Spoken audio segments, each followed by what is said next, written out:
साधु साधु साधु। अरहं सम्मा सम्बुद्धो भगवा बुद्धं भगवन्तं अभिवादेमि। स्वाक्षातो भगवता धम्मो धम्मं नमामि। सुपटिपन्नो भगवतो सावक संघो संघं नमामि। अहं वन्दामि सर्वदा।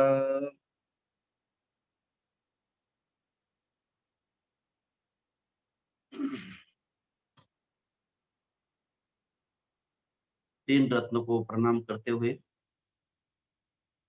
बोधिसत्व डॉक्टर बाबा साहब अम्बेडकर, उनके धर्म क्रांति को आखिरी सांस तक समर्पित रहते हुए इस शुभ प्रभात पर उपस्थित सभी साधक साधिकाएं, उपासक उपासिकाएं, बालक एवं बालिकाएं, आज के इस सत्र में जो अपने पास कुछ प्रश्न है तो उनके बारे में थोड़ी चर्चा करेंगे, थोड़ी उसके बारे में धर्म की बात हो ताकि आप सबका शंका का निरसन हो, धर्म के मार्ग पर चलने की सुविधा हो और सब एक दूसरे के साथ प्यार से रहे, भारत बौद्धमय बनाने में वो बात सहायक हो, पूरे विश्व में धम्म फैलाने के लिए वो धर्म सहायक हो। इसलिए जो जो कुछ धर्म की बारे में शंकाएं है उसके बारे में थोड़ी चर्चा करेंगे। आओ थोड़ी चर्चा।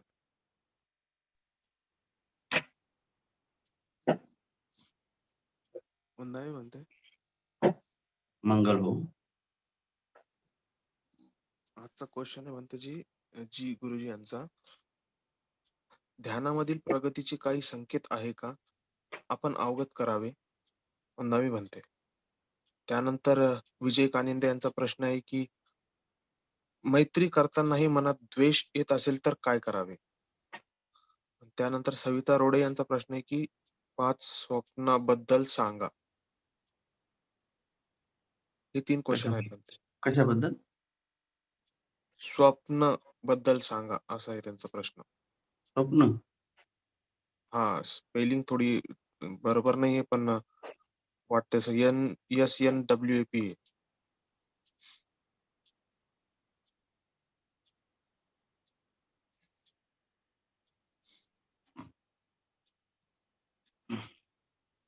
तो पहला जो प्रश्न है, ध्यान में अगर प्रगति होती है तो उसके कोई संकेत है क्या?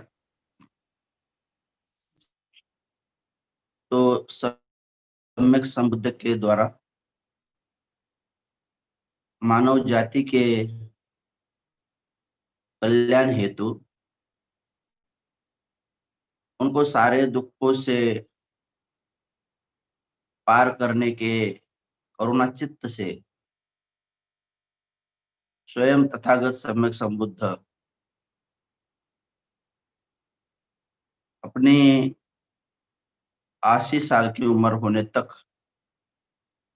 इस धर्म सिखाते हैं। तो पहली बात, जितने भी बुद्ध के अनुयायी है विश्व में,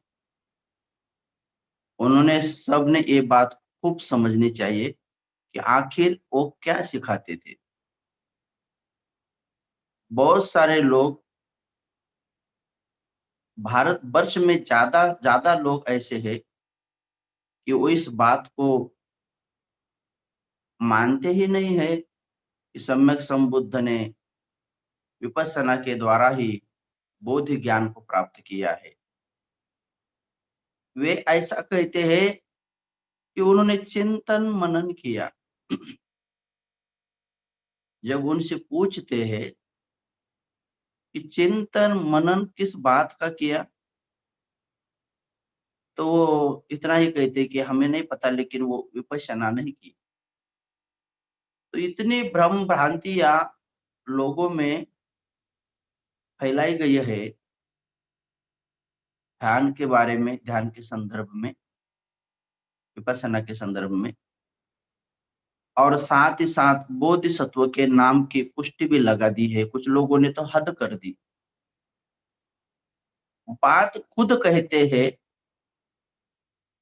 खुद के चित्त में ऐसे विकार आ जाते हैं और समाज में भाषण देने के समय बाबा साहब का नाम लेकर कहते हैं कि ये बाबा साहब ने इस बात को नहीं माना है। तो उन लोगों के ऊपर इतनी करुणा आ जाती है, इतनी दया आ जाती है कि अपनी बात लोगों को बुद्ध के नाम से, बाबा साहब के नाम से बता दिया जाए, फैलाया जाए, और लोग भी बेचारे जब पढ़ते हैं, सुनते हैं, तो विश्वास कर लेते हैं। ये जब से सोशल मीडिया ज्यादा एक्टिव हो चुका है, या लोग सोशल मीडिया पर एक्टिव हो चुके हैं, तो जितने भी व्हाट्सएप है, फेसबुक है, ट्विटर है, इंस्टाग्राम है, टेलीग्राम है, और भी अन्य यूट्यूब जैसे सोशल मीडिया के माध्यम है, तो उन पर कुछ पढ़ते हैं, कुछ वीडियो द्वारा सुनते हैं, विश्वास कर लेते हैं कभी कभी ये उसी महापुरुष की बात है और इसी बोधि ज्ञान सम्यक संबुद्ध की बात है। लेकिन उसकी शहानिशा अपने बोधि चित्त से नहीं करते कि सचमुच ये बात बुद्ध की होगी क्या, बाबा साहब के द्वारा ही बताई हुई होगी क्या। ये इतनी बड़ी शहानिशा करने वाला चित्त ज्ञान लोगों के पास नहीं होता है। ऐसे लोगों की संख्या ज्यादा है, जो लोग बहुत मात्रा में चिंतन मनन करते हैं और त्रिपिटक ग्रंथ में, बाबा साहब के द्वारा लिखे हुए ग्रंथों में भी जब जाके देखते हैं, तो वे लोग बेचारे प्रज्ञावान बन जाते हैं। लेकिन बहुत सारे लोग इससे भी और ऊपर कुछ ऐसे हैं कि ऐसे सोशल मीडिया और सोशल मीडिया पर जो आते हुए है मैसेज है, वीडियो है, उसके ऊपर विश्वास तो करते ही करते हैं। लेकिन जब किसी भिक्षुओं के साथ, किसी प्रज्ञावान उपासकों के साथ उनकी चर्चा होती है, तो वही मैसेज को, वही वीडियो को पढ़कर वो उस बहुत बड़े सिद्धांत को भी नकारते हैं, बहुत बड़े तत्वों को भी नकारते हैं, बहुत बड़े विधियों को भी नकारते हैं, और कहते ये बौद्ध धर्म में नहीं है। अगर प्यार से पूछा जाए कि बौद्ध धर्म के बारे में आप कितना जानते हैं, तो कहते पूरा जानते हैं। तो अगर पूरा जानते हो तो अरहंत क्यों नहीं हुए? भाई भिक्षु भी कोई ऐसा दावा नहीं कर सकता है कि मैं पूरा जानता हूँ। हाँ, पढ़ लिया है, पूरा पढ़ लिया है, ऐसा कोई एक्का दुक्का भिक्षु या कोई ज्ञानी कह सकता है कि मैंने धर्म के बारे में जितने भी कुछ त्रिपिटक के ग्रंथ है या बाबा साहब के द्वारा लिखे हुए हैं, उनको मैंने पढ़ा है, ऐसा कह सकते हैं अगर सचमुच पढ़ा होगा तो। लेकिन मैं बौद्ध धर्म को पूरी तरह से जानता हूँ, ऐसा कहना कितनी झूठ बात है। कितनी झूठ बात है। और फिर वो लोग कहते हैं कि ध्यान ही नहीं है, विपश्यना ही नहीं है। अगर उनको हम बता दे या कोई भी बता दे कि बाबा साहब के उस किताब में ऐसे-ऐसे पन्ने पर या त्रिपिटक के उस ग्रंथ के उस पन्ने पर विपश्यना की बात सम्यक संबुद्ध ने और बोधिसत्वों ने भी की है। तो वे लोग कहते हैं कि नहीं, ये बात किसी ने पीछे से घुसाड़ दी है, बाद में घुसाड़ दी है। देखो और तर्क लगाते। तो हम उनको फिर से पूछते हैं कि जिस किसी ने भी ये बात घुसाड़ दी है, वो कौन है? और बाद में घुसाड़ दी है तो बाद में यानी कि कब और कहाँ? तो इसका भी निरसन करो कि ये बात बाद में से अगर घुसाड़ दी गई है, तो वो पटक करके बोल देते ब्राह्मणों ने घुसाड़ दी है। अच्छा, तो ये किताब छपने के लिए बाबा साहब ने ब्राह्मण के पास दिया था क्या? तो वो चुपचाप हो जाते हैं। ये ग्रंथ तो बाबा साहब स्वयं जीवित थे तब छपा था। हम उनको ऐसे जब कहते हैं, तो फिर वो आग बबूला हो जाते हैं। उनके बड़ेपन पर आँच होने की उन्हें थोड़ी डर, समाज में जो कुछ झूठा मान-सम्मान बना के रखा है, उस पर ठेस लगने की उनको नौबत आने की डर डर लगता है। तो वो कहते हैं कि नहीं, ये बाबा साहब ऐसे कह ही नहीं सकते हैं। बाबा साहब ऐसे बता ही नहीं सकते हैं। तो हँसी आ जाती है, कभी-कभी दया आ जाती है। त्रिपिटक को बहुत सारे लोग तो वो कहा ना, उस दिन एक बूढ़े बाबा ने मुझसे फ़ोन किया तो कहते कि हम त्रिपिटक को मानते ही नहीं। तो बाबा आपके मानने से ना मानने से क्या होगा? संसार में कोई बदलाव तो नहीं होगा। आप कल चलकर अगर ऐसा भी कहें कि हम सूरज को मानते ही नहीं हैं, हम चाँद को मानते ही नहीं हैं, ये कुछ नहीं होता है। आँखों से क्या दिखता है? हाँ, होगा, कुछ ना कुछ होगा, लेकिन हम नहीं मानते। तो ऐसे मूढ़ी लोगों को क्या कहें? दया के सिवा क्या कर सकते हैं? वो करुणा के पात्र है बेचारे, धर्म धर्म की उन्हें बहुत आवश्यकता है। तो ऐसे पढ़े-लिखे लोग भी बहुत बड़ी मात्रा में हैं कि जो अपने ही मन से या ऐसे कुछ अज्ञानी लोगों से फैलाए हुए मैसेजों पर, वीडियो पर सुनकर ऐसा अपना मत बना लेते हैं कि बौद्ध धर्म में ये नहीं है, वो नहीं है, ये नहीं है, वो नहीं है। ऐसे लोगों की बहुत बड़ी संख्या है जो कि प्रचार करते समय ये भी कहते हैं कि हम बौद्ध धर्म के प्रचारक हैं। सही मायने में बौद्ध धर्म के अपप्रचारक हैं। बौद्ध धर्म के मित्र नहीं, शत्रु है। लेकिन कहते हैं कि हम बौद्ध धर्म के प्रचारक हैं। क्यों? क्योंकि हम उन सोसाइटी से आते हैं, उन लोगों से आते हैं, सफ़ेद कपड़े पहनते हैं, नीला टीका लगाते हैं, नीली टोपी पहनते हैं, नीले झंडे के पास बैठकर या किधर जय भीम करते हैं, इसलिए हम बौद्ध धर्म के प्रचारक हैं। हम उन्हें तत्व की बात करें कि भाई बौद्ध धर्म के प्रचारक की जो मान्यता होती है, जो प्रमाण होता है, जो सर्टिफ़िकेट होता है, वो तो ये आचरण वाले बातों से होता है। तो आप बोलो, आप 22 प्रतिज्ञा को मानते हो, जानते हो? तो बोलते हाँ, जानते हैं, पूरी तरह से जानते हैं। तो फिर मैं कहता हूँ कि बोलो, 22 प्रतिज्ञा बोलो। तो बोलते हैं हमें याद नहीं। फिर कितने झूठे हो, 22 प्रतिज्ञा को पूरा जानते हो कहते हो और 22 प्रतिज्ञा आती नहीं है, तो कितने झूठे हो।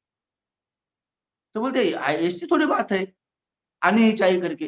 22 प्रतिज्ञा नहीं आई फिर भी हम 22 प्रतिज्ञा पालन करते हैं। मैं बोला आपको मालूम ही नहीं है 22 प्रतिज्ञा क्या है, तो आप पालन कैसे क्या करोगे? पालन क्या क्या पालन करते हो? खाली 22 प्रतिज्ञा शब्द पालन करते हो? उसकी 22 बातें हैं और उनमें से लाखों तत्वज्ञान आ जाते हैं। क्या वो शब्दों को खाली याद करते हो? जैसे ब्रह्मा, विष्णु, महेश को मैं ईश्वर नहीं मानूँगा और उसकी आराधना या पूजा नहीं करूँगा। तो ये इतने लाइन में कम से कम ब्रह्मा एक बात अलग होती है, उसके बारे में कहीं गहराई से बात होती है। ब्रह्मा विष्णु अलग बात है, ब्रह्मा विष्णु महेश एक अलग बात है। और उनको देव नहीं मानना है, फिर एक देव और एक संकल्पना, एक कंसेप्ट है। तो तुमको ब्रह्मा समझना पड़ेगा, विष्णु समझना पड़ेगा, ये महेश भी समझना पड़ेगा, उसमें से देव समझना पड़ेगा। और उनको नहीं मानूंगा का मतलब, नहीं मानूंगा का तो क्या नहीं करूंगा, तुम नहीं मानूंगा और उनकी आराधना नहीं करूंगा, यानी कि क्या नहीं करूंगा, आराधना नहीं करूंगा। तो इतनी गहराई के 10 तत्व ज्ञान उसमें पड़े हुए हैं। और तुम कहते हो कि हम 22 प्रज्ञा को मानते हो, जानते हो, तो ऐसी ही बात ये ध्यान विपश्यना के बारे में समाज में ज्यादातर फैलाई गई है। तो लोग ध्यान को मानते ही नहीं है, तो उसके प्रगति को, उसकी बात को क्या मानेंगे कुछ लोग। तो जो बेचारे नहीं मानो या न मानो या माने, तो इससे कोई निसर्ग में कोई फर्क होने वाला नहीं है। लेकिन बात सच है कि जो मेडिटेशन होता है उसमें अगर प्रगति हो जाती है तो पता अपने आप हो जाता है। हम जैसे-जैसे ध्यान में प्रगतिवान बन जाते हैं, तो वैसे-वैसे हम हमारा मन टिका रहता है। ये बात ध्यान से देखो, इतनी इतनी ईज़ी बात है, ध्यान से ही पता चलता है कि संसार में हर कोई आदमी, एक भी ऐसा आदमी नहीं है कि जो ध्यान की बात नहीं करता है। सभी लोग दिन भर ध्यान की ही बात करते हैं। बात ध्यान की करते हैं, लेकिन ध्यान करने को विरोध करते हैं। जैसे कोई आदमी या कोई बच्चा बाप पिता के साथ चल रहा है और उसको ठेस लग जाए। ठेस लगते ही पिता उसको पूछता है कि तेरा चलने में ध्यान नहीं क्या? ध्यान से चलना बोलते, ध्यान से चलना, ध्यान रख के चल बोलते। देखो पिता कहता है कि बच्चे ने मेरे ध्यान से चलना चाहिए। यानी ध्यान से ऐसा थोड़ी आँखें बंद करके चलना चाहिए, ऐसा थोड़ी बात है। ध्यान से यानी कि जो काम कर रहा है उस काम में तेरा चित्त होना चाहिए कि चल रहा हो ना, तो देख आगे चल के देखना, इधर-उधर क्या देख रहा है? इधर-उधर देख लिया तो देखो ना, तू ठेस लग गई क्या नहीं? तो पिता चाहता है कि जो काम कर रहा है उसमें उसका चित्त हो, वही तो ध्यान है। बात तो बराबर करता है कि अपना बेटा ध्यानी बने, लेकिन ध्यान को विरोध करता है। सभी की बात नहीं कर रहे, जो करते हैं उनकी बात कर रहे हैं। जैसे कोई वो बहू है और थोड़ी गुस्सा-गुस्सा में है और खाना बना रही है। सुबह उनके पतिदेव ने कुछ डाँटा है या गाली दी है और बेचारा ऑफिस में चले गए, भूल गए हैं, लेकिन ये नहीं भूली। ये मन में ही वो जो गाली के शब्द है उसको बार-बार मन में दोहरा रही है। ऐसा नहीं कहना चाहिए था, ऐसा-ऐसा दोहरा रही है। तो इसलिए गुस्से में, और गुस्से में खाना बना रही है। खाना बनाते पूरा चित्त ये खाना बनाने में नहीं है। वो आटा ये कर रहे हैं ना, उसमें नहीं है। ये बॉडी का काम कर रहे हैं, थोड़ा बहुत मन काम कर रहा है, पर ज़्यादा से ज़्यादा मन उन शब्दों में है, जो सुबह दिए हुए हैं। दिया था, एक ही दिया था। इन्होंने अभी अभी 500 1000 बना दिए उसके। इन्होंने बढ़ोतरी कर दी है। वो तो बेचारे बोल के चले गए थे। उन्होंने एक शब्द दे दिया था। उन्होंने अपने मन में गाँठें बाँधते-बाँधते उसको इतनी बार दोहराया कि पूरे उस गाली के शब्द पर और उनके उस एक्शन पर ही उनका मन चला गया। अभी उनको खाना बनाने में मन नहीं है। लेकिन बना रहे, तो पता नहीं है कि किस हाथ में वो चपाती ली है और कौन-सा हाथ तवे पर डाल दिया। हाँ, इस हाथ में चपाती है, लेकिन वो हाथ तवे पर डाल दिया, तो फिर ज़ोरों से चटका लग जाता है, तो चिल्लाती है, गुस्सा करती है। और तो गुस्सा करती करती भी किस पर है? खुद की गलती है, खुद ध्यान नहीं है। ध्यान नहीं, देखो बात यहाँ पर भी ध्यान की है। तो ध्यान नहीं है, यानी कि चित्त नहीं है, जो काम करना है उसमें मन नहीं है, दूसरी बातों में मन उलझा हुआ है। लेकिन गुस्सा करती है कि जो बेचारा बगल में बच्चा है और वो बार-बार कहते हैं कि माँ, माँ मुझे स्कूल में जाना है, स्कूल में जाना है, मेरी तैयारी कर। तो उसको ज़ोर से ऐसा ढुस्सा मार के कहती है कि जा तेरे बाप को बोल, पिता पर गुस्सा है ना। तो समझना चाहिए कि जो जो उसको ये लगा, आग लगा और जो अंगारा हुआ, तो उसका वजह क्या है? तो उसकी वजह है कि उसका ध्यान नहीं था। उस काम में उसका ध्यान नहीं था, चित्त नहीं था। ये ध्यान होता है। अगर कोई ड्राइवर ध्यान न दे तो आगे क्या होता है? ये ड्राइवर ध्यान न दे या आगे वाला न दे, दोनों में से अगर कोई भी एक ध्यान में न हो तो एक्सीडेंट हो जाता है। केवल गाड़ियों की नहीं, कभी-कभी मनुष्य की भी हानि हो जाती है, तो दुःख होता है। तो ध्यान नहीं है तो दुःख दुःख होता है, इतना बड़ा दुःख होता है। कोई भी अगर ध्यान में नहीं है, तो बहुत बड़ा दुःख होता है। तो समझना चाहिए कि जैसे-जैसे ध्यान करेगा तो प्रगति क्या है? तो हर बात में प्रगति है, उसके चलने में प्रगति दिखेगी, उसकी बातों क बात करने में प्रगति दिखेगी, उसके बैठने में, खाने में, चलने में, हर बात में प्रगति दिखेगी, हर बात में दिखेगी और दिखनी ही चाहिए। अगर दिखती है, तो ध्यान में प्रगति हो रही है, नहीं तो नहीं हो रही। जैसे ध्यान में बैठने के बाद मन को एकाग्र करने के लिए विधि बताते हैं कि आने वाले साँस और जाने वाले साँस को जैसा है वैसा जानो।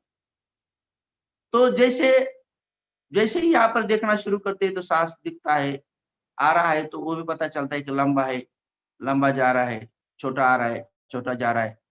तो स्पष्ट रूप से दिखना शुरू होता है, तो समझना चाहिए कि आपने ध्यान में प्रगति है, यानी अपना मन एकाग्र होने लगा है।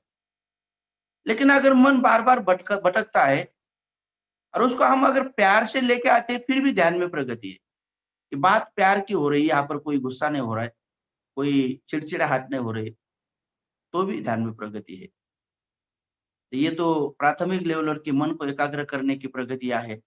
आगे चलकर मन एकाग्र होते विपस्सना के लायक जब बन जाता है। विपस्सना के लायक यानी कि विपस्सना के क्या लायकी है? क्या क्या पात्रता है कि मन विपस्सना के लायक बन गया करके? तो उसकी पात्रता ये है कि वे जैसे ही आँखें बंद करके अपने शरीर पर जो भी संवेदना होती है, उसको सहज भाव से जान सकते हैं कि यहाँ पर क्या हो रहा है। टिकलिंग सेंसेशन, रॉबिंग सेंसेशन में भी, पुल में भी, हॉट जो कहते गुरुजी, जैसे कि यहाँ पर दबाव-सा, खिंचाव-सा, गीलापन-सा, चींटी सेरेंगे जैसे गुदगुदाहट, खुजलाहट, झनकन, चुनकुन, फड़कन, कुछ भी हो सकता है। क्या हो रहा है? जो हम जान रहे हैं और हम अनुभव कर रहे हैं, वो क्या हो रहा है? तो उसको संवेदना कहते हैं।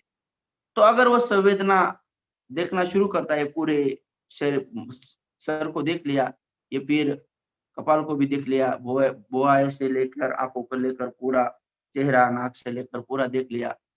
तो पूरे कहीं पर भी जाओ, वहाँ वहाँ की संवेदना मालूम होनी शुरू है, तो समझना है कि ये ध्यान में थोड़ी प्रगति है।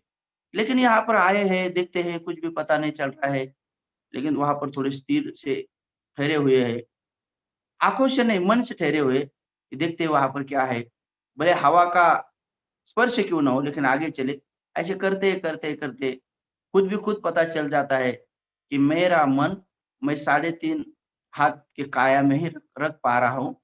वो बाहर जाता है तो फिर भी मैं उसको प्यार से लेके आने की विधियों में पारंगत हो गया हूँ। तो ये ध्यान की डेवलप है, ऐसा धीरे-धीरे पता चलता है। तो जैसे ही इधर एकाग्र होना शुरू करते हैं, जब चाहे तब अपने मन में वो संवेदना को देखना शुरू करते हैं, व्यवहार में भी वो बात आनी शुरू हो जाती है। व्यवहार में भी हम एकाग्र होने शुरू हो जाते हैं।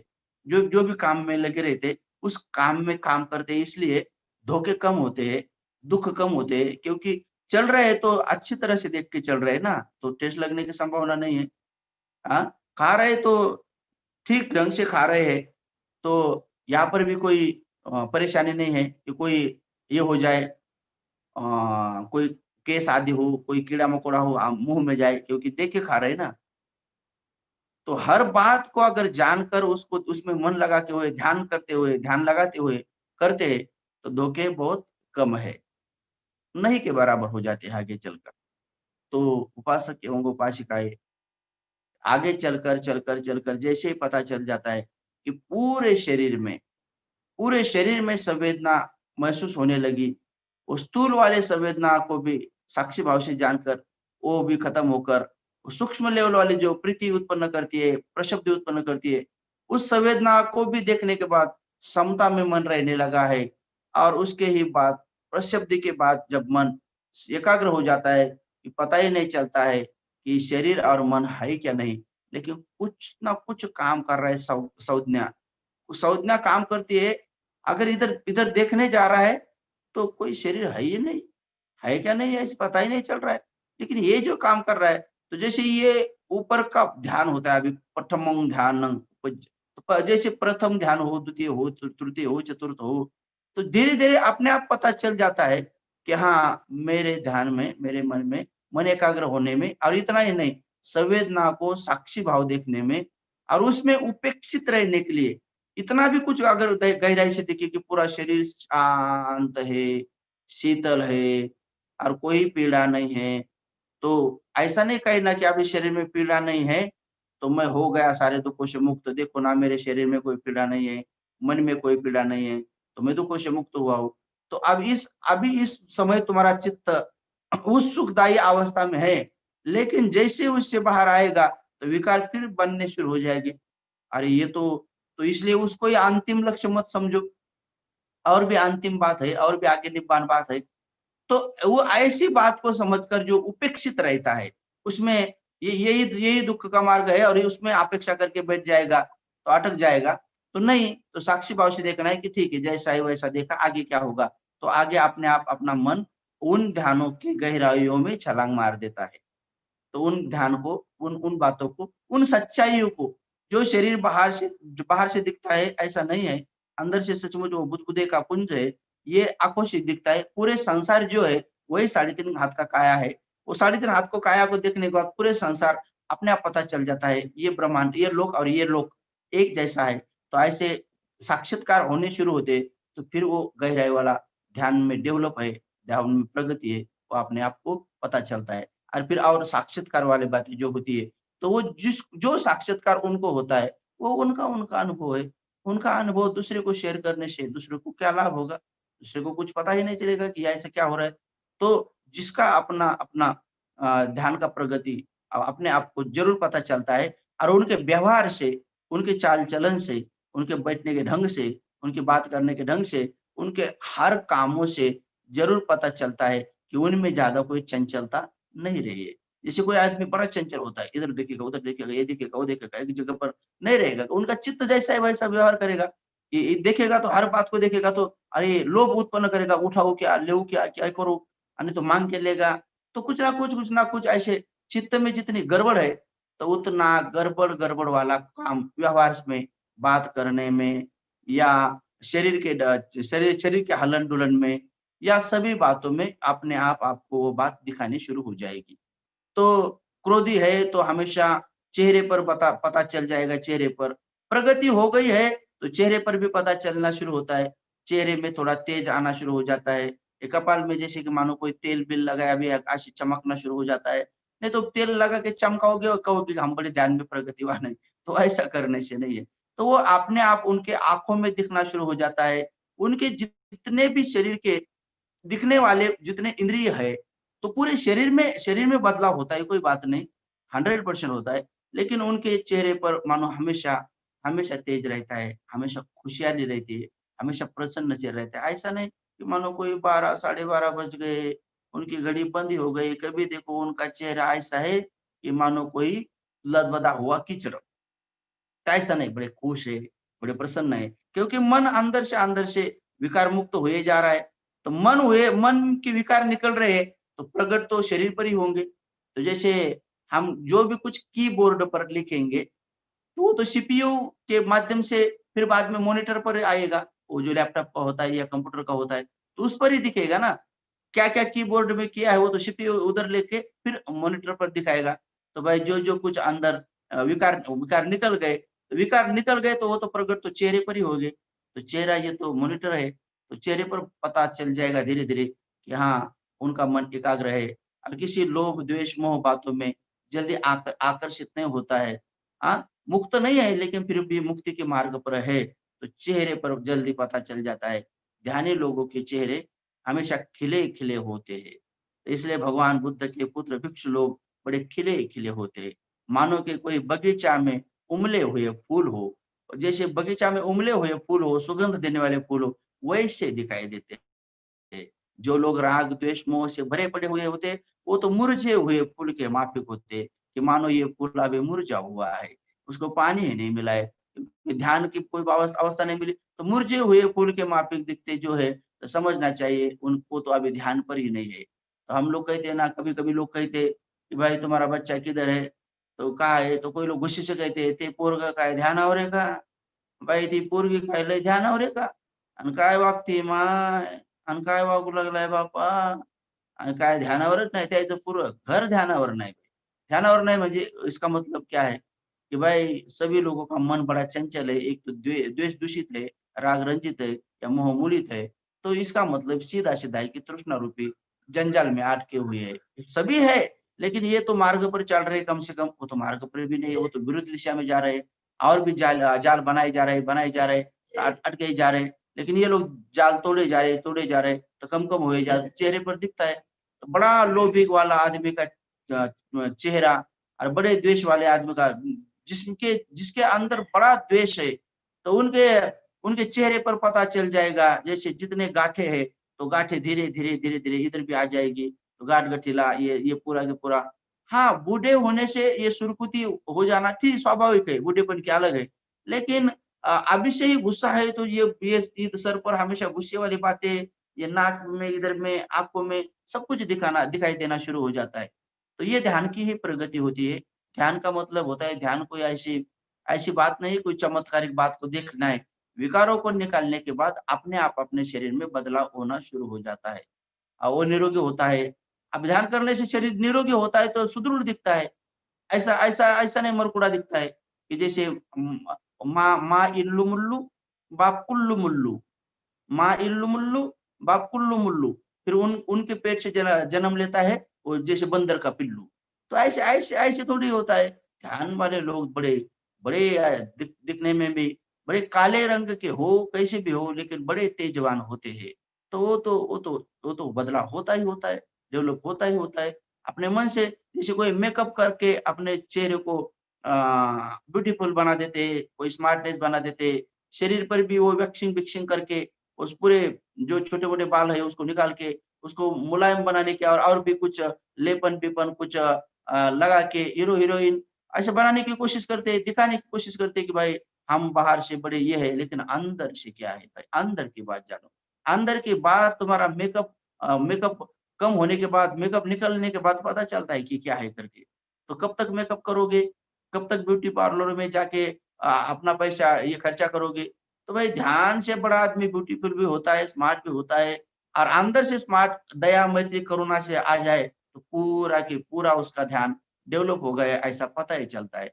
ध्यानी आदमी ना बच्चों को गुस्से से, ना कपट से, ना बच्ची को, ना अपनी बीवी को, ना अपने दामाद को, ना अपने जो भी रिश्तेदार है या समाज के जो भी कोई मनुष्य हो, प्राणी है, उनके साथ उसका बर्ताव बहुत अच्छा होता है। किसी के भी हानि का नहीं होता है क्योंकि वो ध्यान में है, जानता है विकार है, निकालते-निकालते कितने परेशान करते हैं। तो भाई मैं क्यों विकारग्रस्त हूँ? हम खुद भी खुद ऐसे रोग मेरे अंदर क्यों जमा करूँ? जो जो है वही निकाल निकाल डालूँ ताकि मैं दुखी ना हूँ। तो हर कोई आदमी चाहता है कि मैं दुखी ना हूँ। लेकिन काम तो दुःख वाले ही करते हैं, तो ऐसा नहीं करना चाहिए। ध्यान मार्ग पर आना चाहिए, थोड़ा ध्यानी बनना चाहिए। सभी लोग ध्यान की बात तो करते हैं, तो बाबा साहब सम्यक संबुद्ध की धर्म की दीक्षा लेने के बाद हम लोगों को उस मार्ग पर चलाते हैं। तो इसलिए इस 22 प्रतिज्ञा को देते हैं, उनमें भी कहते हैं कि अष्टांग मैं भगवान बुद्ध के अष्टांग मार्ग का अवलंब करूँगा। तो भाई मैं भगवान बुद्ध के अष्टांग मार्ग की बात की है, तो लोग को नहीं समझते। तो बाबा साहब ने वहाँ ऐसा नहीं कहा है कि मैंने बताए हुए अष्टांगिक मार्ग पर चलने की बात कर रहा हूँ आपको, क्योंकि वो तो बोधिसत्व है ना, बुद्ध नहीं है। तो बाबा साहब थोड़ी अष्टांगिक मार्ग बताते। वो भगवान बुद्ध ने बताया हुआ जो अष्टांगिक मार्ग है, उस पर चलूँगा, ऐसी प्रतिज्ञा हम लोगों को देते हैं। इतनी सीधी-सी बात है। बाबा साहब पूरे प्रतिज्ञा में पूरा क्लियर कर देते हैं, लेकिन फिर भी लोग कहते हैं कि नहीं, बाबा साहब ने त्रिपिटक को और 4 आर्य सत्य को माना ही नहीं है। तो मैं उनको कहता हूँ कि अरे भाई ये जो अष्टांगिक मार्ग आया हुआ है, ये कहाँ से है? तुम अपने बहू को मानते ही नहीं हो, लेकिन ये जो तुमको पोता मिला है, ये नातू मिला है, ये कहाँ से आया है? क्या ज़मीन से निकल गया है कि किसी पेड़ को लग गया था, क्या था कि वहां पे पकने के बाद तोड़ के लाया हो, या कहीं कंपनी से बना के लाए हो ये नातों को। अरे भाई ये तो तुम्हारे बहू के कोख से आया हो, तुम बहू को मानो न मानो, वो तो है बेचारी। तो ऐसे चार आरे सत्य को बाबा साहब नहीं मानते थे। कितने कितने कितना बावलापन है। अरे भाई बड़े-बड़े साहित्यिक लोगों को मैंने ये समझा ये बात कि तुम लोग कौन-सी बात दिमाग में बिठा के रखे रखे हो, तो 22 प्रतिज्ञा में जो अष्टांगिक मार्ग कहा है, ये 4 आर्य सत्य से ही आता है। दुःख है, दुःख का कारण है, दुःख का निवारण है, और दुःख निवारण का जो मार्ग है, कौन-सा ये अष्टांगिक मार्ग है। तो यहाँ पर कहते हैं ना कि मैं भगवान बुद्ध के अष्टांगिक मार्ग पर चलूँगा, तो 4 आर्य सत्य को मान लिया। बड़े-बड़े साहित्यिक क्या विद्वानगिरी दिखाते, बताते, पता ही नहीं, और बाबा साहब का ग्रंथ दिखाते, बोलते देखो यहाँ पर। मैं बोला ठीक है बाबा साहब, यहाँ पर क्वेश्चन देते हैं, आंसर दूसरी जगह पर देते हैं, ताकि वो तुमको ऐसे भिखारियों के जैसे भीख देने में उनको कुछ रुचि नहीं है। आपको इस भीख से बाहर निकालने की वो हमेशा बात करते हैं बोधिसत्व। बोधिसत्व कहते हैं कि अगर भूखे को खाना दे तो बार-बार, बार-बार माँगेगा। तो उसको काम देंगे तो खुद कमा के खाएगा भी और औरों को भी मदद करेगा। इसलिए देने वाला बनाना चाहते हैं। तो इसलिए ये अध्यात्म बातें भी अपने आप एक जगह पर नहीं, थोड़ा तुम भी खोजो ताकि तुम्हारा मन डेवलप हो जाए, प्रज्ञावान हो जाए। ये बोधिसत्व का करुणा होती है, चित्त होता है। तो 22 प्रतिज्ञा में स्पष्ट रूप से कह दिया है कि भगवान बुद्ध के 10 पारमिताओं को भी मैं जीवन में उतारूँगा। तो 10 पारमिता की बात होती है तो स्पष्ट रूप से उसमें दान की भी बात आई हुई है, शील की भी आई हुई है, और गृह त्याग की भी आई हुई है कि कम से कम संडे के दिन तो विहार में जाओ, घर त्याग को निष्क्रमण पारमिता के लिए। उसमें अधिष्ठान की बात भी आई हुई है, और सत्य की बात है, जो सत्य क्रिया हम कर रहे हैं, तो बहुत सारे लोगों को पता नहीं होता ये क्या अंधश्रद्धा है, क्या क्या है। अरे भाई भाई सत्य की बात की है, सत्य क्या होता है, जो जो हम आचरण करते हैं वही तो सत्य है, जो वही तो सत्य है। उस सत्य के आधार पर खड़े होकर या बैठकर या अधिष्ठान करके संकल्प करके कहो ना कि ये सत्य हमारा बेस है, ये सत्य हमारे बिल्डिंग का पाया है, नींव है। इसके ऊपर हम बिल्डिंग बनाए जा रहे हैं। तो अच्छी बात है, बनाओ जितने चाहे मंजिल बनाओ, अगर महानगर पालिका का आपको परमिशन है तो बनाओ, जितने चाहे बना सकते हो। वैसे ही आपका पाया अगर मजबूत है, नींव आपकी पक्की है, तो आप उसके ऊपर जितने चाहे उतने मन के डेवलप बातें बना सकते हो। मन अगर पक्का है, आप वो नीचे से अंदर से बहुत बहुत बहुत गहराई से शुद्ध है, परिशुद्ध है, तो हर कोई आदमी प्रगति कर सकता है। तो बात तो अंदर का ये दा दा दा अधिष्ठान की और सत्य की, तो सत्य क्रिया करो। सचमुच 3 अंगों से अष्टशील का पालन करो महीने में 4 दिन, और फिर उसके उस आधार पर, उस सत्य के आधार पर खड़े होके दावा कर सकते हो निसर्ग से कि मुझे इससे ये प्राप्त हो, तो होगा। आप दिन भर काम करोगे तब जाके शाम को कहोगे ना किसी मालिक को कि देखो मैंने ये काम कर दिया, अब मेरी आमदनी दो जो मैंने काम किया। अगर महीना भर काम करोगे तब जाके पगार मिलेगा। कर्म के ही द्वारा फल मिलता है, बिना कर्म का कुछ नहीं होता है। तो ये सत्य क्रिया जो होती है, ये कोई माँगने वाली बात नहीं है, कर्म, कर्म, कर्म है। हम दिन भर हत्या नहीं की, काया से, वाणी से, मन से, चोरी भी नहीं की, काया, वाणी, मन से, और ब्रह्मचर्य का पालन किया, पति-पत्नी होते हुए भी भाई-बहन के जैसे रहे, पिता-पुत्र के जैसे रहे, पुत्री म म माता पुत्र माता के जैसे रहे, तो ऐसा आचरण किया, झूठ भी नहीं बोले, चुगली-चाड़ी भी नहीं की, कड़वाहट भी नहीं बात की, झूठा वचन भी नहीं बोला, किसी को ठगाने वाला या व्यर्थ बकवास भी नहीं की, नशे वाले पदार्थों को खाया-पिया भी नहीं है, शरीर को भी नहीं लगाया, नहीं सूंघा भी नहीं है। इतना ही नहीं, ऐसे प्रमाद युक्त जगहों पर भी नहीं गए हैं। तो भाई शाम को हमने खाना भी नहीं खाया है, जल जल लिक्विड टाइप लिया है, वो विकाल भोजन ने, और नाच, गाना, जो तमाशे, मेले आदि होते हैं, और ऐसे ही वाद्य को भी नहीं सुना है, नहीं देखा है, नहीं किया, खुद डांस भी नहीं किया है, काया वाणी मन के द्वारा, और ऐसे लेपन को भी नहीं लगाया है, जैसे फेयर एंड लवली, विकोडर्मनी, ऐसा कुछ काम वासना दूसरों को उत्पन्न होगी हमको देखकर, या हमको दूसरे को देखकर उत्पन्न होगी, ऐसा कोई भी हमने वेश धारण नहीं किया है। जैसे टीका-बीका नहीं लगाया है, ये सोने-नाने के गहने भी नहीं, वो सबको त्याग दिए। तो इतना बड़ा अच्छा काम किया है, जो कि साधारण लोग उसने ब्रह्मासी भी नहीं होता है। तो इतना बड़ा गहराई से बहुत शुद्ध स्वरूप से आचरण किया है, तो और कौन-सा सत्य चाहिए? तो इस सत्य के आधार पर कह सकते हो कि मेरी ये मनीषा पूरी हो, मेरी ये मनोकामना पूरी हो, मेरा ये रिश्तेदार दुःख से ठीक हो, वो उससे बाहर आए, या कुछ भी कह सकते हैं कि मेरे बच्चों को ये नौकरी मिल जाए, वो नौकरी मिल जाए, अच्छा लड़का मिल जाए, अच्छी लड़की मिल जाए, तो कितनी एक अच्छी बात है। तो कह सकते हैं ये कोई झूठ झूठ बात नहीं है, ये अंधश्रद्धा नहीं है, ये सत्य का आधार है। और ये बोधिसत्व हर जन्म में सत्य क्रिया करते रहते, हर जन्म में, हर जन्म में सत्य क्रिया करते हैं। आखिरी बुद्ध भी बनने जा रहे हैं तो सुजाता की खीर ली, फिर पात्र लिया, पात्र लेके वो नदी में फेंकते, फिर भी सत्य क्रिया करते। सत्य क्रिया कि मैंने अगर 300 पारमिताओं को पूरा किया होगा और मैं अगर बुद्ध बनने वाला होगा, ये अगर सत्य है, ये निसर्ग में अगर सत्य है, वो बोधिसत्व का सत्य क्रिया है भाई। ऐसी साधारण व्यक्ति की थोड़ी है। साधारण व्यक्ति की बोल दिया, बोल दिया। आपने मन से कुछ किया भी नहीं, पंचशील भी नहीं पालन किया, फिर भी बोलते हैं कि हम पंचशील पालन करते हैं। 22 प्रतिज्ञा याद भी नहीं और फिर भी कहते हैं कि हम 22 प्रतिज्ञा पूरी याद करते हैं। मैं बोलता तुमको आती ही नहीं 22 प्रतिज्ञा, क्या आती है? कोई बोलता नहीं मुझे मालूम है 10 पारमिता को पालन करना है। तो 10 पारमिता आती है आपको? बोलो 10 पारमिता क्या है? नहीं बनती जी 10 पारमिता मुझे मालूम है। अरे भाई मालूम होने से नहीं तुमने आचरण किया क्या? पहला ये दान दिखाओ, दिखाओ आपने कहाँ-कहाँ दान दिया? एक तो मैसेज दिखाओ, किसी भिक्षु को ट्रांसफर किया या कोई पावती दिखाओ, कौन सी सेंटर में दिया, कहाँ दिखाओ। तो चुपचाप बैठ जाते हैं। तो 10 पारमिता आपको मालूम है तो कौन से जितने साहित्यिक लोग बात करते हैं, बताओ भाई आप लोगों ने कहाँ-कहाँ दान दिया हुआ है? तो बात तो बोधिसत्व ने की है ना कि भगवान बुद्ध ने बताए हुए वो 10 पारमिता को मैं अवलंब करूँगा, तो तुम तो बोधिसत्व की बात नहीं मान रहे हो। तुम तो अपने बात बाबा साहब के नाम पर लोगों को थोप रहे हो, लोगों पर थोप रहे हो। आचरण की बात जब आए तो भाग जाते हो। जब भाषण दे के पैसा लेने की बात आती हो तब आगे आते हो। और भाषण में भी क्या देते हैं कि बुद्ध के जो शब्द है वो वही वही चुरा लिए और वही लोगों को देते हैं। तो चोरी वाले शब्द लोगों को देके तो ये तो तुम्हारी चोरी हो रही है। तो बुद्ध के वचन बताने के कोई पैसे नहीं लेने पड़ते। प्रवचन देने के कोई पैसे नहीं लेने चाहिए। नहीं लेने चाहिए। वो दान में आए हैं, दान में देने चाहिए। नहीं तो अभी मैं कल से कहूँगा कि नहीं सुबह पहले मेरे अकाउंट में पैसा भेज दो, तभी जाके मैं प्रवचन कहूँगा, नहीं तो चुपचाप बैठ जाऊँगा मुक्का। तुम बैठ जाओ चुपचाप। भाई तुम्हारा थोड़ी धर्म है, धर्म तो हमारे हमारे पिता का है, बुद्ध का। तो भाई उन्होंने तो दान में दिया, धम्म दानंग जिनाति। तो उन्होंने दान में सिखाया। तो जो उनके पुत्र है, चाहे वो पीत वस्त्रधारी हो, चाहे वो श्वेत वस्त्रधारी हो, यानी कि उपासक-उपासिका हो या भिक्षु-भिक्षुणी हो, तो उन्होंने करुणा के साथ बुद्ध की वाणी दुःख मुक्ति के लिए लोगों को कहनी चाहिए। तो बात बहुत खूब है, अच्छी है। वही सिखाते हैं कि लोगों के मन में वो लोभ से पकड़ा हुआ रहता है, उस लोभ से बाहर निकालने के लिए दान सिखाते हैं। लोगों के मन को ये द्वेष ने पकड़ा हुआ रहता है, इसको बाहर निकालने के लिए वो शील सिखा देते हैं।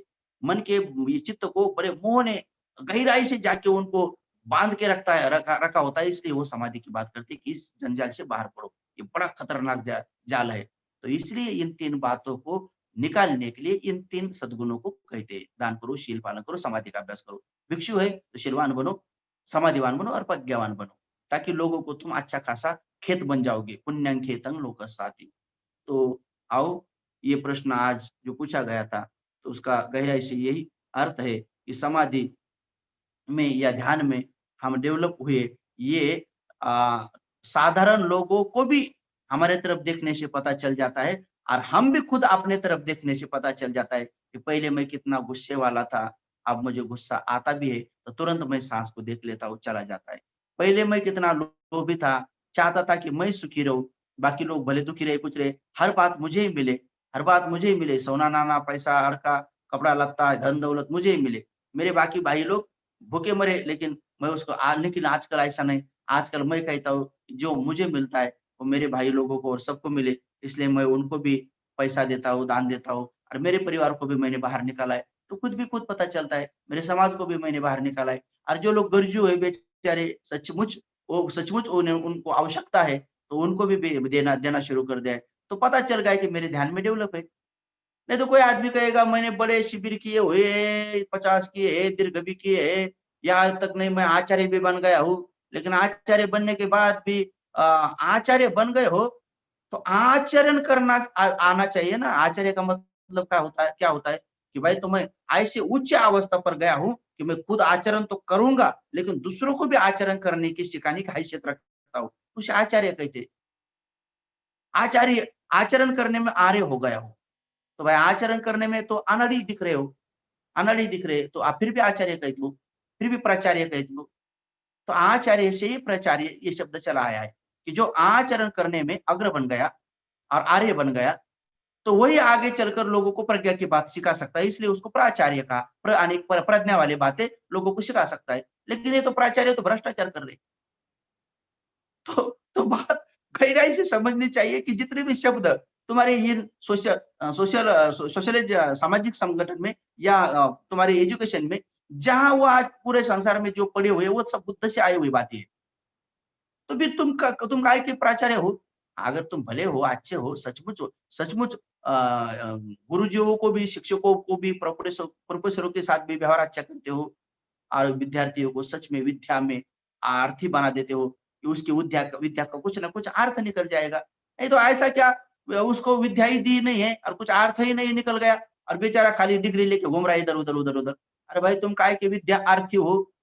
भाई तुम तो विद्या का अर्थी बनना चाहिए ना। विद्यार्थी का मतलब क्या होता है? बाबा साहब कहते थे मैं जीवन भर विद्यार्थी रहूँगा। तो तुम्हारे पास कोई विद्या ही नहीं है। क्या होती है विद्या? कोई नाम की लड़की होगी तुम्हारे साथ में, तो वो ऐसे थोड़ी कहती है कि विद्या हमारे साथ में है। और विद्या विद्या क्या होती है? कि जो विदित होता है। और क्या है? ध्यान की बात जिससे विदित होती है वो विद्या होती है। यानी कि विशेष रूप से ध्यान है। विशेष रूप से ध्यान है, विशेष रूप से हमारा ध्यान चाहे पढ़ाई में भी क्यों ना हो, पढ़ाई में क्यों ना हो, ये ऊपर-ऊपर वाली विद्या क्यों ना हो, तो भाई विद्या की बात होती है कि ध्यान को विशेष रूप से हम जानते हैं कि विकार कहाँ उत्पन्न हो रहे, मन कहाँ भटकता है इसलिए पढ़ाई क्यों नहीं हो रही, मन कहाँ भटकता है इसलिए ऑफिस में काम नहीं होता है, मन कहाँ भटक रहा है इसलिए घर के भी काम नहीं हो रहे, मन कहाँ भटक रहा है इसलिए शादी-ब्याह के काम भी जुट के नहीं होते। तो कहाँ भटक रहा है? विशेष रूप से ध्यान में नहीं है, तो विद्या ही नहीं है। तो तुम्हारे पास क्या अर्थ आ जाएगा? अर्थ यानी कि धन क्या आ जाएगा? तो तुम विद्या से अगर तुम अर्थ को भी प्राप्त करना चाहते हो या जीवन को अर्थ में लाना चाहते हो, जैसे सिद्धार्थ, तो भाई वो जीवन जीने में सिद्ध ही नहीं थे, माता-पिता, राजा शुद्धोधन और महामाया, क्योंकि उनको कोई पुत्र ही नहीं था। तो ऐसा समझते थे कि भाई सब कुछ है, लेकिन हम तो हमारा जीवन तो बेअर्थ है। लेकिन जैसे ही सिद्धार्थ जन्म का कोख से बाहर आ जाते हैं, जन्म लेते हैं, तो नाम रखते हैं कि भाई अब हम सिद्ध हो गए। अभी हमारे जीवन को कुछ अर्थ आ गया, क्योंकि हमें अभी पुत्र प्राप्त हुआ। इस संसार को उजाला देने वाला एक महापुरुष जन्म लिया। तो फिर नाम रख देते सिद्धार्थ, अभी सिद्ध हो गए, अर्थ आ गया जीवन को। तो भाई विद्यार्थी है, तो हर बात में गहराई से बात पड़ी हुई है, लेकिन आचार्य कहीं न सबकी बात नहीं कर रहे। जो केवल नाम मात्र के हैं, उनकी बात कर रहे।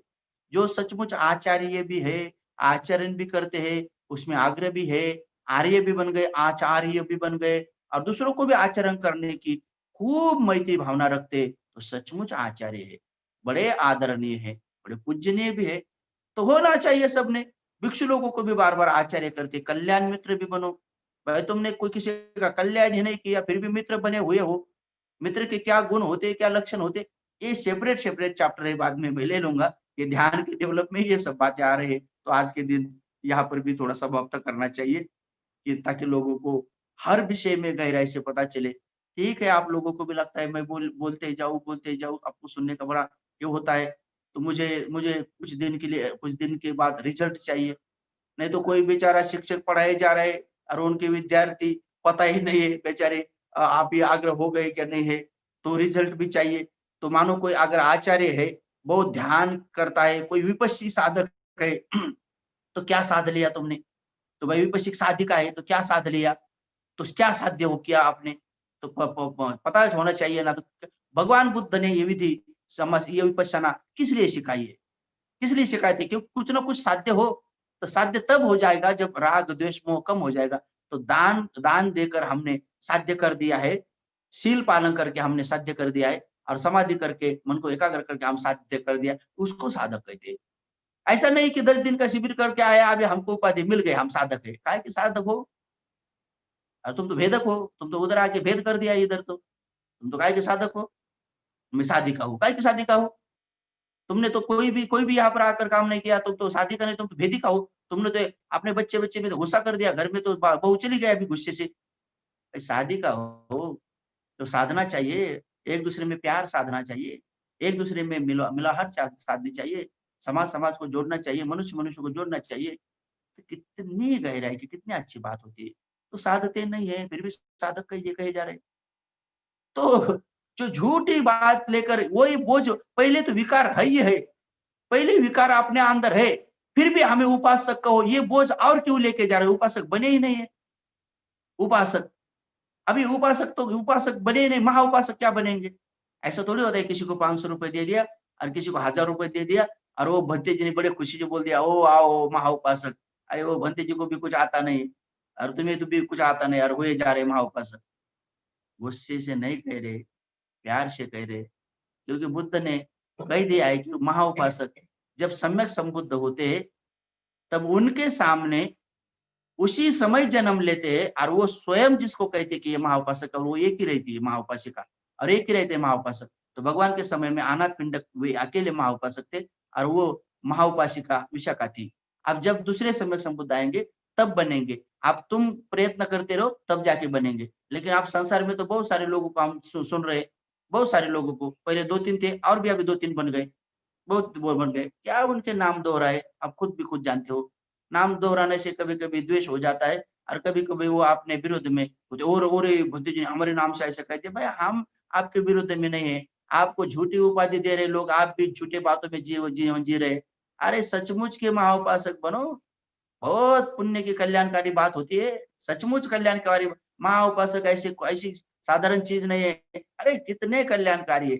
227 नियमों में ज्यादा से ज्यादा उन माँ उपासिका की बातें सुनकर ही 227 नियम बनाए भगवान बुद्ध ने। तो जब सम्यक संबुद्ध भी उनकी बात गहराई से जानते हैं कि अरे विशाखा चाहती है कि मेरा संग बहुत अच्छा हो, तो ये नियम बनाना चाहिए। तो ये होती विशेषता, ये विशेषता होती है। ऐसा नहीं कि किसी को थोड़ा-सा 1-2 लाख रुपए दे दिया, 4-5 लाख रुपए दे दिया, किसी को घर को ये बना के दे दिया, या किसी को चिवर दे दिया। तो आप लोग मुझे न पूरे इस ये रूम में पूरा इकट्ठा करके हीरे भी देंगे तो फिर भी मैं आपको महाउपासक नहीं कहूँगा। क्यों कहूँ मैं? मैं क्या सम्यक संबुद्ध हूँ, ताकि मैं आपको ये उपाधि दूँ? सही मायने में तो गोयनका गुरुजी ने कभी भी लोगों को उपासक-उपासिका तक नहीं कहा और बाबा साहब ने भी नहीं कहा। बाबा साहब ने पूरे जीवन भर किसी को भी उपासक-उपासिका नहीं कहा। बस यही कहा बहुजन हो, ऐसे ही कहा। बस गुरुजी भी कहते सत सत सन्नारियो, सत्पुरुषो, बस यही कहा। उपासक-उपासिका भी नहीं कहा। लेकिन वो जब वो जानते थे कि आज कोई ना कोई सचमुच उपासक आया हुआ, तो उस दिन ज़रूर कहते थे।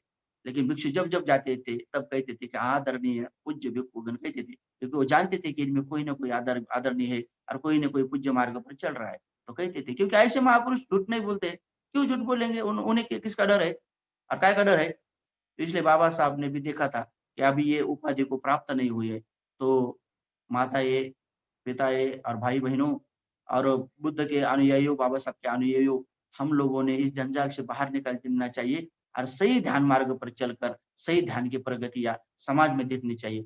जिस समाज में ध्यानी लोग होते हैं, वो समाज बाबा साहब की हर बात को मानता है। तो अपने ही बाबा ने कहा है ना कि पढ़ो, उसके आगे भी कहा है ना कि संगठित बनो, तो भाई क्यों नहीं बनते हो संगठित? संगठित बनने में तुम्हें प्रॉब्लम क्या है? लोभ है, द्वेष है, मोह है, मैं प्रेसिडेंट बनूँ, मैं ये बनूँ, ये सब समाज का पैसा मेरे हाथ में हो, मैं ये हूँ, मैं चाहे जो ऐसा करूँ, तो ये तुम्हें गर्व है, ये अहंकार है, ये अज्ञान है। तो भाई समाज इकट्ठी तुम मोहल्ला-मोहल्ला एकत्र क्यों नहीं होते हो? आजकल तुम किसी भी नगर में, कॉलोनी में जाओ, वहाँ पर 2 गुट या 3 गुट तुम्हें दिखाई देंगे। किसी भी पे जाओ, पूरे महाराष्ट्र में मैं घुमा, हर जगह पर जाता हूँ, तो खेड़े में जाओ, शहरों में जाओ, कहीं-कहीं पर मराठवाड़ा, विदर्भ का ये वाद 2 गुट चल रहे हैं। कहीं-कहीं पर तो ये पढ़े लिखे लोगों की और थोड़े वो अनपढ़ लोगों के वो 2 गुट चल रहे हैं। और बचत घाटों में भी अरे कहाँ-कहाँ ने इतने संगठन बना के इतने तुम्हारा विभक्तीकरण कर दिया और काहे की तुम बाबा की बात मानते हो? अरे बाबा की बात मानते हो तो सब तन, मन, धन और सब अपना गर्व-बिर्व निकाल के इकट्ठा हो जाओ ना, क्या फ़र्क पड़ता है? एक-एक नगर में 2-2 बुद्ध पूर्णिमाएँ, एक-एक खेड़े में 2-2 बुद्ध पूर्णिमाएँ। मुझे तो कुछ दिन पहले संदेश आया, जिस गाँव में मेरा जन्म हुआ, मैं भिक्षु होने के पहले जिस उस गाँव में कम से कम 50 से ज़्यादा पार्टीशन थे। बौद्ध लोगों में 50 घर और उनमें से कम 10-15 जगह पर वो अलग-अलग 10 लोग इधर है, 12 लोग उधर है, 15 लोग उधर है। सब कहते हैं हम बुद्धिस्ट है। लेकिन भाई-भाइयों में एक साथ नहीं आते, शादी में नहीं आते, ये उसकी शादी में नहीं जाता, ये उसकी शादी में नहीं जाता। ऐसे ऐसे पार्टीशन पार्टीशन। तो उस समय मैंने एक कविता लिखी थी, काय म्हणू तुम्हा, काय म्हणू तुम्हा. तुम्हा जर म्हणू सुविचारी, तर तुम्हा आता पार्टीशन पाडण्याची मोठी बिमारी. आणि तुमच्या हातात अन्यायाची सुरी आणि भावंडाच्या तुमच्या तुम्ही मारता उरी आणि कसा म्हणूं तुम्हारा सुविचारी। तो भाई उस समय मुझे याद आई थी, तो मैं भिक्षु नहीं था, फिर भी मैं समझाता था सभी को कि ऐसा करना उचित नहीं है। ये हम लोगों को शोभा नहीं देता है। आपने बाबा ने ये मार्ग नहीं बताया, एक हो जाओ, एक हो जाओ। हो गए थे, संगठित हो गए थे।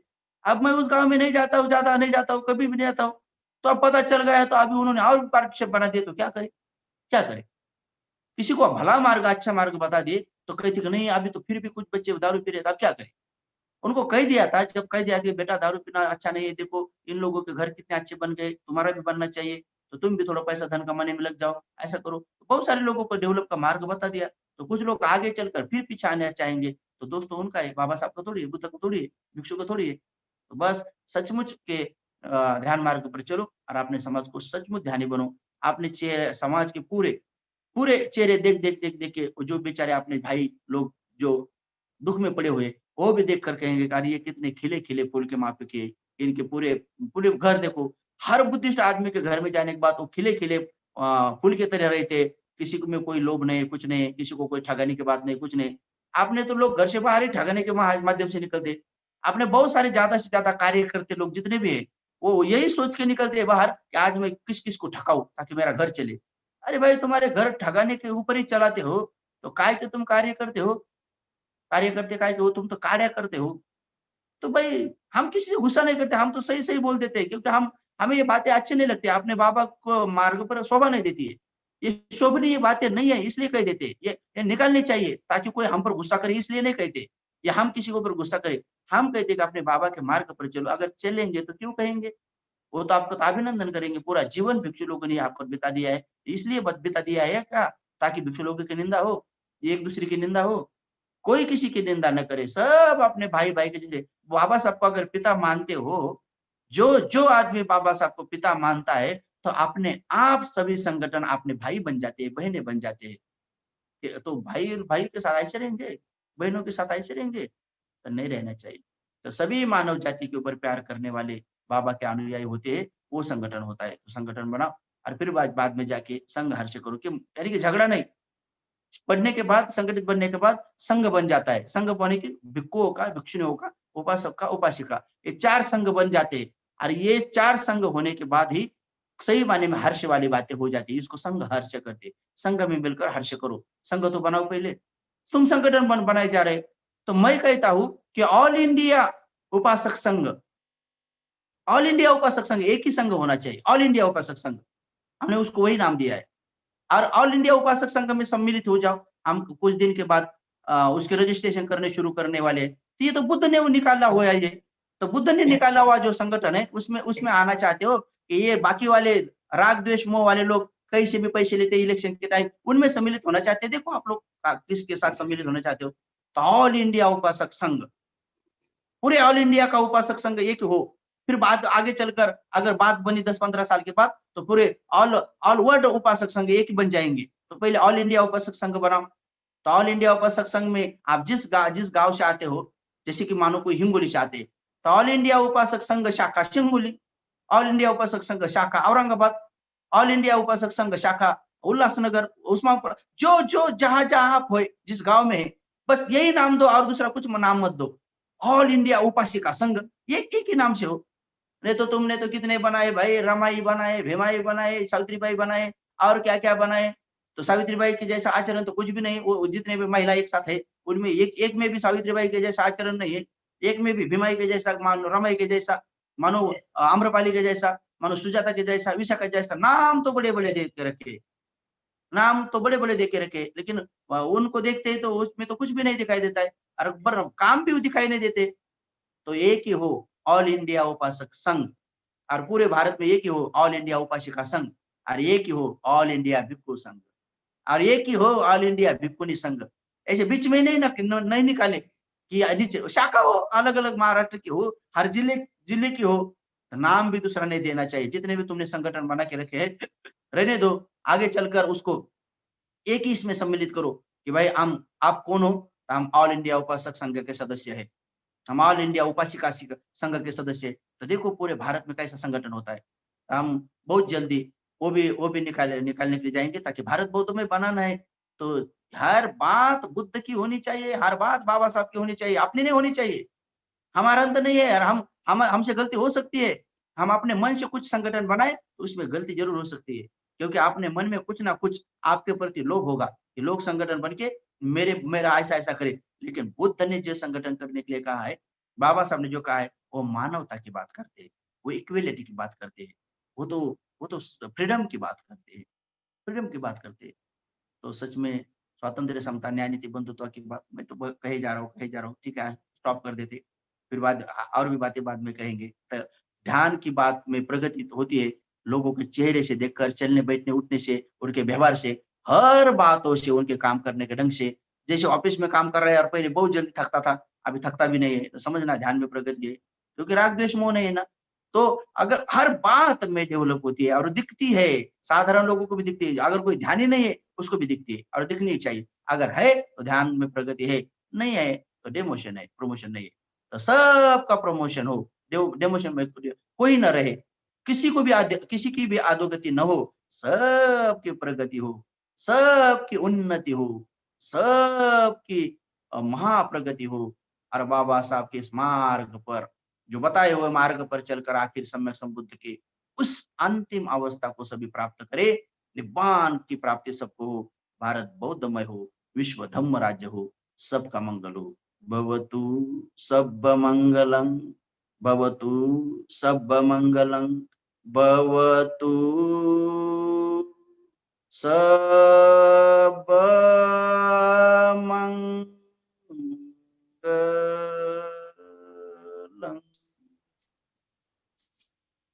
साध साध साध.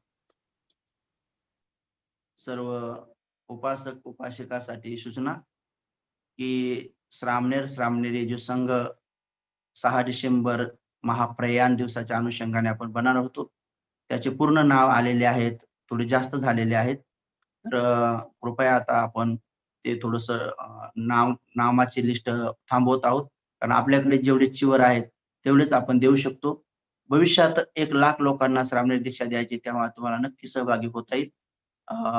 पण काही मुली किंवा महिला जर होऊ इच्छित असतील, तर त्यांच्यासाठी थोड्याशा 2-3 जागा आपण खाली ठेवलेल्या आहेत. त्या होऊ शकतात. किंवा आज जर मला आणखी कुठं कोण्या भंतेजीकडे 10, 20, 30 जर चिवर मिळाले, तर होऊ शकते. चिवर म्हणजे जे सामन्याला घालायचे असतात ते जे सेपरेट त्यांच्यासाठी बनवले गेलेले असतात, तसे चिवर जर भेटले, तर नक्की आपण तसं त्यांची थोडीशी संख्या वाढवू. परंतु भरपूर झालेले 60-70 ची लिस्ट आलेली आहे. आपल्याला 50च बनवायचे होते. तसं तर माझ्या डोक्यात 22-22 चाललं होतं, की मुली 22 आणि हे 22 मी सगळ्याला व्यवस्थित शिकवू शकेल. कारण शिकवण्याचं माझी इच्छा आहे यावेळेस, की मी स्वतः शिकून नेहमी दरवर्षी मी काही जास्त वेळ देऊ शकत नसतो कामाच्या व्यापामुळं. आणि यावर्षी आपण ऑनलाईन सगळ्यांना जास्तीत जास्त नाश्ता, भोजन-बिजन देण्याची सगळ्यांना सुविधा आहे. आणि लवकरच 6 डिसेंबरचं सुद्धा ते पोस्टर पॅम्पलेट तयार होऊन जाईल. तर आपण त्या सगळ्या भारत बौद्धमय बनवण्याच्याच ह्या प्रक्रिया सगळ्या, त्या सगळ्या प्रक्रियेमध्ये आपण सहभागी होऊन पण पुनीत आणि फलित बनवा. सर्वांचं मंगल हो. सूचना संपली. भवतु सर्वमंगलम्.